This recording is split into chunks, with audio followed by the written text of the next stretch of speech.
Welcome guys, ಕೃಷಿ Yogi life channel. ಇವತ್ತು ಮಾಮೂಲಿ ಬೆಳಗ್ಗೆ 5 ಗಂಟೆಗೆ ಎದ್ದು ತೊಪ್ಪೆ ಎಲ್ಲ ಹಸುಗಳು ಇಕ್ಕಿದ್ದು ಅದೆಲ್ಲನೇ ಮರ ತಗೊಂಡು ಎಲ್ಲ ನೀಟಾಗಿ ಅದನ್ನು ಮಂಕ್ರಿಗೆಲ್ಲ ನೀಟಾಗಿ ತುಂಬಿಕೊಂಡು ಅಲ್ಲಿಂದ ಹಸಿಗೆಲ್ಲ ಈ ತಿಂಡಿ ಕೊಡಬೇಕಾಯಿತು. ಹಸಿಗೆಲ್ಲ ನಾನು ನೀಟಾಗಿ ತಿಂಡಿ ಕೊಟ್ಟೆ.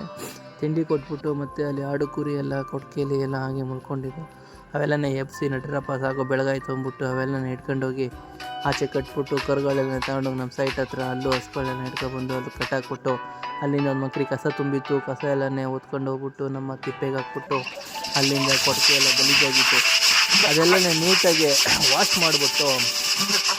ಮಾಡಿದ್ಮೇಲೆ ಟೈಮ್ ಆಗಿ ಅಲ್ಲಿ ಬಾತ್ ಮಾಡಿದರು. ಬಾತನ್ನು ನಾನು ಊಟ ಮಾಡ್ಕೊಂಡು ನಾಷ್ಟ ಮಾಡಿಕೊಂಡು ಬಿನ್ನಳ್ಳಿಗೆ ಹೋದ್ವಿ. ಬಿನ್ನಳ್ಳಿಲಿ ನಮ್ಮ ಗಾಡಿ ಪ್ರಾಬ್ಲಮ್ ಇತ್ತು, ಚೈನ್ ಹೋಗೈತೆ ಅಂದರೆ ಅದನ್ನು ರೆಡಿ ಮಾಡಿಸ್ಕೊಂಡು ಅಲ್ಲಿಂದ ನೇಪಿಯರ್ ಹುಲ್ಲನ್ನ ಕುಯ್ಯೋಕ್ಕೆ ಬಂದೆ. ನಮ್ಮದು ನೇಪಿಯರು ಇನ್ನೇನು ಒಂದು ಮುರಿ ಇದೆ, ಅದು ಖಾಲಿ ಆಗಿಬಿಡುತ್ತೆ, ಏನು ಮಾಡೋಕ್ಕಾಗಲ್ಲ. ಇರೋಷ್ಟಾಗಿ ಕುಯ್ಕೊಂಡೋಗಿ ದನಿಗೆ ಹಾಕ್ಬೇಕಲ್ವ.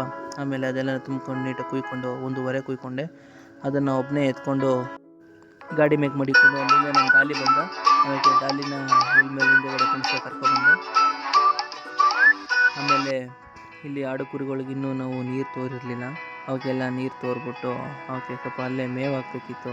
ಆಮೇಲೆ ಮೇವನ್ನೆಲ್ಲ ಕಡಿದು ನಮ್ಮ ಕರುಗಳು 2 ಕರುಗಳು ಇದ್ದವು ಮತ್ತು ಟಗರು ಮರುಗಳು ಕುರಿ ಮರುಗಳು ಇದ್ದವು, ಅವಕ್ಕೆಲ್ಲ ಮೇವು ಹಾಕ್ತೆ. ಆಮೇಲೆ ಇದೆಲ್ಲ ಸ್ವಲ್ಪ ದನ ಬಿತ್ತಿದಾಗ ಎಂಜೆಲ್ಲ ಆಗಿರ್ತಾರಲ್ಲ ಆವಾಗ ಎಲ್ಲ ನೊಣಗಳು ಸಿಕ್ಕಾಪಟ್ಟೆ ಎಲ್ಲ ಚರಂಡಿ ತುಂಬ ಎಲ್ಲ ನಿಂತ್ಕೊಂಡಿತ್ತು. ಅದಕ್ಕೆಲ್ಲ ನೊಣಿನೊಸ್ತಿನ ಸ್ಪ್ರೇ ಮಾಡಿದೆ. ಅವೆಲ್ಲ ಮರಳಿ ಬಾರದ ಊರಿಗೆ ಥರ ಸಾಂಗಾಡ ಕಳಿಸ್ತೇವನ್ನ. ಆಮೇಲೆ ಕಡಲೆ ಹೊಟ್ಟಲೆಲ್ಲ ಸಿಕ್ಕಾಪಟ್ಟೆ ಡಿಸ್ಟಿತ್ತು. ಅದೆಲ್ಲನೇ ನೀಟಾಗಿ ಈ ಥರ ಒಂದ್ರಿ ತಗೊಂಡು ಅದೆಲ್ಲನೇ ನೀಟಾಗಿ ಒಂದ್ರಾಡಿದೆ. ಅದಾದಮೇಲೆ ಟೈಮ್ ಆಗಿತ್ತು, ಎಲ್ಲ ಕಸ ತಗೊಂಡೋಗ್ಬಿಟ್ಟು ತಿಪ್ಪೆಗೆ ಹಾಕ್ಬಿಟ್ಟು ಬಂದು ಟೈಮ್ ಅಲ್ಲಿ 5:30 ಆಗಿತ್ತು. ಆಮೇಲೆ ಎಲ್ಲನೇ ನೀಟಾಗಿ ಕೆತ್ತಲು ತೊಳ್ಕೊಂಡು ಹಾಲೆಲ್ಲ ಕರ್ಕೊಂಡು ಅಲ್ಲಿಂದ ಮನೆಗೆ ತೊಗೊಂಬಂದೆ. ಮನೇಲಿ ಕರಿಗೆ ಹಾಲು ಹಾಕ್ಬೇಕಾಗಿತ್ತು. ನಮ್ಮ ಯಶುಕ್ಕೆ ಎಲ್ಲನೇ ನೀಟಾಗಿ ಹಾಲನ್ನ ಕರಿಗೆ 1.5 ಲೀಟ್ರ್ ಹಾಲನ್ನ ಎತ್ಕೊಂಡು ಆಮೇಲೆ ಅಲ್ಲಿಂದ ಸೀದಾ ನಾನು ಹಾಲಿನ ಡೈರಿಗೆ ತಗೊಂಡೋದೆ. ಹಾಲಿನ ಡೈರಿಯಲ್ಲಿ ಎಲ್ಲ ನೀರು ಹಾಲು ಹಾಕ್ತಾಯಿದ್ದೆ. ಬಟ್ ಹಾಲು ಹಾಕಾಯ್ತು. ಅದಾದ ಸಮಯಕ್ಕೆ ನಮ್ಮ ವೇದನ ಸರತ್ತನ್ನು ಯಾಕೋ ಫೈಟಿಗೆ ಬಿದ್ದರು. ಯಾಕೋ ಹೊಡಿತಾ ಇದೆ ಅನ್ನೋದಕ್ಕೆ ನನಗೆ ಹೊಡಿಯೋಕ್ಕೆ ಬಂದ. ಆಮೇಲೆ ನಮ್ಮ ಯಶವಂತ ಇವರೆಲ್ಲ ನಿಂಬೆಹಣ್ಣು ಕಿತ್ಕೊಬಂದಿದ್ರು. ನಿಂಬೆಹಣ್ಣಲ್ಲಿ ಸುಮಾರು ಒಂದು 20-30 ನಿಂಬೆಹಣ್ಣು ಕಿತ್ಕೊಬಂದಿದ್ರು. ನಮ್ಮ ತೋಟ ಬೆಳೆದಿದ್ದಾನೆ.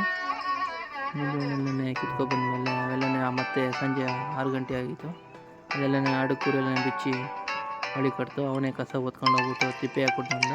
ಆಮೇಲೆ ಆಡು ಕುರಿಯೆಲ್ಲನೇ ಬಿಚ್ಚಿ ಹೊಳಿ ಕಟ್ಟು. ಇವತ್ತು